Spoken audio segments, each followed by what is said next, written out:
Namo Dita Pha. Thank you for joining me for our daily practice check-in. Listen, listen, listen. This beautiful sound calls us back to our true home.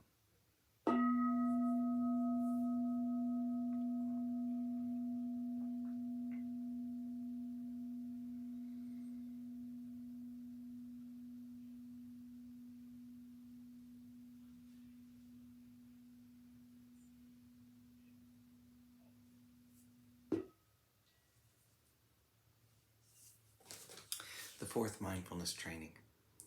Aware of the suffering caused by unmindful speech and the inability to listen to others, I vow to cultivate loving speech and deep listening in order to bring joy and happiness to others and to relieve others of their suffering. Knowing that words can create happiness or suffering, I'm determined to speak truthfully with words that inspire self-confidence, joy, and hope. I will not spread news I do not know to be certain, and will not criticize or condemn things of which I am not sure. I will refrain from uttering words that can cause division or discord, or that can cause a family or community to break. I'm determined to make all efforts to reconcile and resolve all conflicts, however small.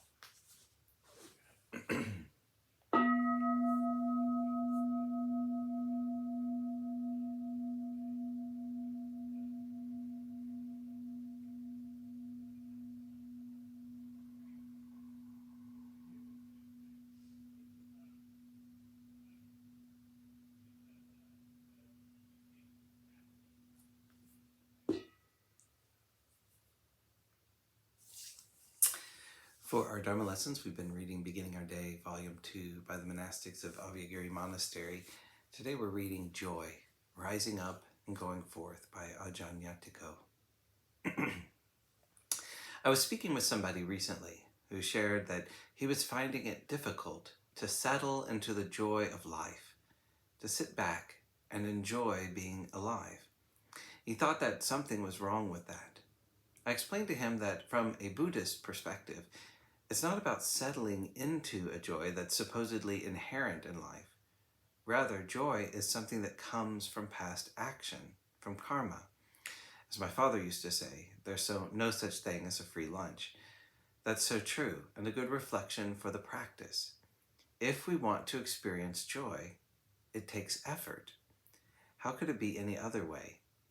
While it may seem somewhat paradoxical, the effort needed for joy to arise must be directed toward letting go.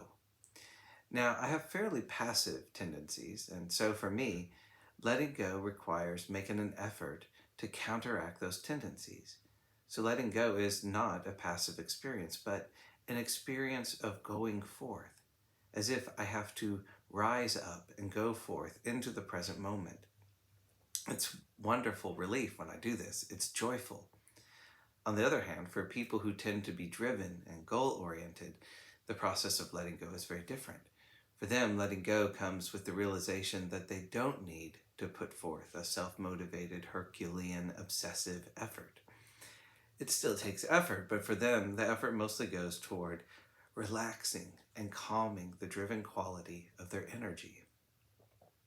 Once a sense of joy arises, it takes more effort to keep it going. We get onto our walking paths, walk, put forth effort. And when the mind wanders and moves away from its center of awareness, we bring it back. At some point, joy may arise.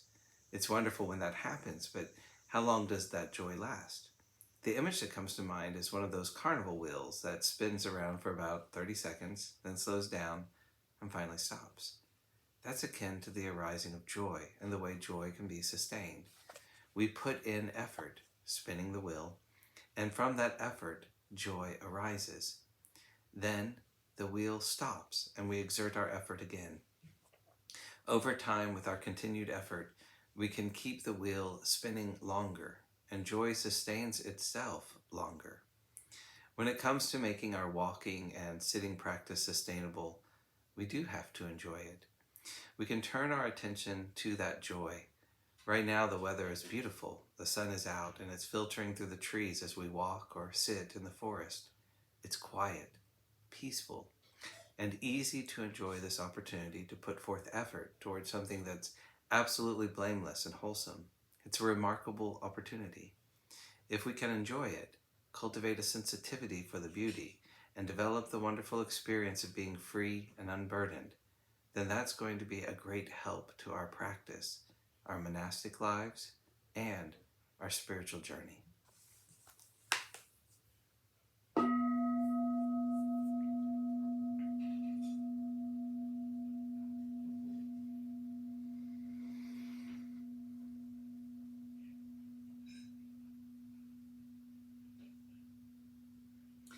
May all beings be well. May all beings be happy. May all beings be peaceful.